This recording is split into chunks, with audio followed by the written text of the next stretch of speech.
دھماکے کی آواز سے جوئی بیچاری چلاتی ہوئی اٹھ گئی۔ اب وہ خود کو دیکھ رہی تھی۔ اسے لگا شاید کسی شکاری نے اسے گولی ماری ہے۔ وہ دیکھ رہی تھی کہ گولی کہاں لگی ہے، لیکن اسے کہیں سے بھی خون نکلتا نظر نہ آیا۔ تھوڑی ہی دور کھڑا بنی ہنس ہنس کر لوٹ پوٹ ہو رہا تھا۔ ہوا کچھ یوں تھا کہ بنی غبارے میں ہوا بھر رہا تھا اور زیادہ ہوا بڑھنے کی وجہ سے غبارہ پھٹ گیا۔ جوئی کو جیسے ہی معاملہ سمجھ میں آیا، وہ چھڑی اٹھائے بنی کی پٹائی کرنے کے لیے اس کے پیچھے بھاگی۔ ابھی وہ دوڑ ہی رہے تھے کہ ایک انڈوں کی بڑی ٹوکری بنی کے سر پر گر پڑی۔ بنی چلایا، جوئی یہ تم نے کیا کیا؟ میرے لائے ہوئے سارے انڈے توڑ دیے۔ میں ان انڈوں کو کیک بنانے کے لیے لایا تھا، میرا برا حال کر دیا۔ بنی چلایا، اور تم نے میرا ہیئر سٹائل بھی خراب کر دیا۔ جوئی حیرانگی سے دیکھ رہی تھی کہ بنی کے بال اوپر کی طرف کو اٹھے ہوئے ہیں، بالکل سیکے کانٹوں کی طرح۔ یہ تمہارا ہیئر سٹائل ہے؟ جوئی نے پوچھا۔ اور نہیں تو کیا، اور تم نے انڈے گرا کر میرے بالوں کو گندا کر دیا اور ہیئر سٹائل بھی خراب کر دیا۔ جوئی ہنس ہنس کر لوٹ پوٹ ہو رہی تھی بنی کا ہیئر سٹائل دیکھ کر۔ بنی، مجھے تو یہ ہیئر سٹائل نہیں لگ رہا، لگتا ہے بالوں میں بم پھوٹا ہو۔ بنی غصے سے جوئی کی طرف دیکھ رہا تھا۔ جوئی، اچھا بتاؤ یہ ہیئر سٹائل کہاں سے کروایا تم نے؟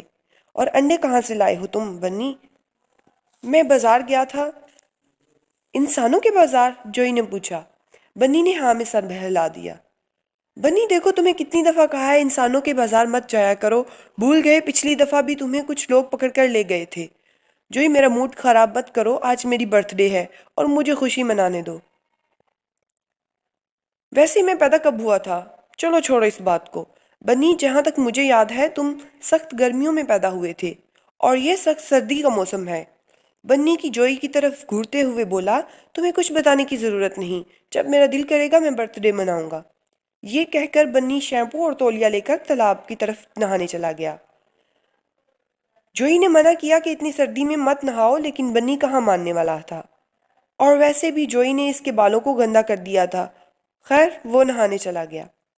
بنی کے جانے کے بعد جوئی دیکھ رہی تھی کہ بنی آج پھر انسانوں کے بازار سے ڈھیروں شاپنگ کر کے لایا تھا۔ جوئی کو کچھ سمجھ نہیں آ رہا تھا کہ یہ کیا کچھ ہے۔ کچھ چیزوں کے بارے میں اسے پتہ چل چکا تھا، کیونکہ جو بنی ہے وہ اکثر اب بازار جاتا ہے انسانوں کے، اور وہاں سے نئی نئی چیزیں لاتا رہتا ہے۔ بنی کامتا ہوا گھر میں داخل ہوا تھا۔ جوئی، جلدی سے آگ جلاؤ، کمرہ گرم کرو، بنی نے کہا۔ تمہیں کس نے کہا تھا اتنی سردی میں نہاؤ؟ انڈے ہی گرے تھے نا، نہانے کیوں چلے گئے؟ بنی کو بہت غصہ آ رہا تھا، ایک تو اسے گندا کر دیا جوئی نے، اور اوپر سے اس کی باتیں ختم نہیں ہو رہی تھیں۔ بنی، تم نے پیسے کہاں سے لیے شاپنگ کے لیے؟ جوئی نے پوچھا۔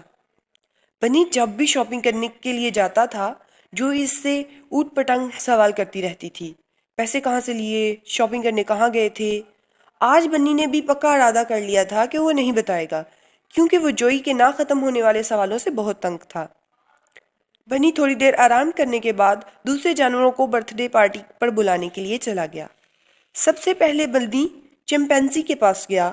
وہ بہت دل میں ہنس رہا تھا، کیونکہ وہ جانتا تھا کہ بنی تو گرمیوں میں پیدا ہوا تھا۔ خیر، مفت کا کھانا کھانے کے لیے وہ آنے کو تیار تھا۔ اس کے بعد بنی بھالو، بکری اور دوسرے جانوروں کے پاس دعوت پر بلانے کے لیے گیا۔ اب بنی سام کے پاس آیا اور اسے برتھ ڈے پارٹی کی دعوت دی۔ سام بیچارہ اندھا تھا۔ بنی نے جب دعوت دی تو سانپ نے پوچھا، کون ہو تم؟ بنی نے کہا، اینڈریو ہوں۔ بنی ہمیشہ خود کو اینڈریو ہی کہتا تھا۔ انسانی نام سن کر سانپ کو بہت غصہ آیا۔ سانپ بنی کو ڈسنے کے لیے اس کے پیچھے بھاگا۔ سانپ کو نظر تو نہیں آ رہا تھا، لیکن نہ جانے وہ کیوں بنی کے پیچھے بھاگتا ہی چلا جا رہا تھا۔ اب بنی آگے اور سانپ پیچھے تھا۔ اتنے میں نیولا آ گیا اور اس نے سانپ کے ساتھ لڑائی شروع کر دی۔ نیولا اور سانپ تو ہمیشہ سے ایک دوسرے کے دشمن رہے ہیں۔ اب نیولا اور سانپ آپس میں لڑنے لگے اور بنی جان بچا کر وہاں سے بھاگ نکلا۔ اب بنی کو آخری دوست بندر کے پاس جانا تھا۔ بنی جب اس کے پاس گیا تو وہ درخت پر بیٹھا تھا۔ بنی نے نیچے سے پکارا، میرے پیارے دوست، آج میری برتھ ڈے ہے اور تم میری پارٹی میں ضرور آنا۔ بندر غصے میں بولا، بنی تم میرے پاس پارٹی کی دعوت لے کر آئے ہو تو تمہیں یوں نیچے سے نہیں چلانا چاہیے، میرے پاس احترام سے آ کر کہو۔ بنی بیچارہ مجبوری میں درخت پر مشکل سے چڑھ گیا اور دعوت دی۔ بنی نے بندر کو بتایا کہ وہ پارٹی میں بہت سے پھل اور کھانے بھی تیار کرنے والا ہے۔ بندر خوشی سے اچھلا اور پھر کیا ہونا تھا، بنی اس کے اچھلنے کی وجہ سے دھڑم سے زمین پر گر گیا۔ بنی بیچارہ کراہتا ہوا گھر داخل ہوا۔ بنی کے آنے تک جوئی نے پارٹی کی ساری تیاری کر لی تھی۔ شام ہوتے ہی بنی کے سب دوست پارٹی میں شامل ہو گئے۔ سب نے خوب کھایا۔ پارٹی ختم ہوتے ہی سب جانور چلے گئے تھے اور بنی بھی اچھلتا ہوا کمرے کی طرف سونے کے لیے چلا گیا۔ ابھی وہ کمرے میں داخل نہیں ہوا تھا کہ ایک کیلے کے چھلکے پر بنی کا پاؤں آ گیا اور بنی پھر دھڑم سے زمین پر گر گیا۔ جوئی نے آگے بڑھ کر بنی کو اٹھایا۔ بنی کو بہت غصہ آ رہا تھا بندر پر، کیونکہ سب جانوروں نے پھلوں کے چھلکے کوڑے دان میں پھینکے تھے لیکن بندر نے زمین پر گرا دیے تھے۔ اب بنی کو خود پر غصہ آ رہا تھا، اس نے بندر کو پارٹی میں کیوں بلایا۔ بنی درد میں کراہتا ہوا سونے کے لیے لیٹ گیا۔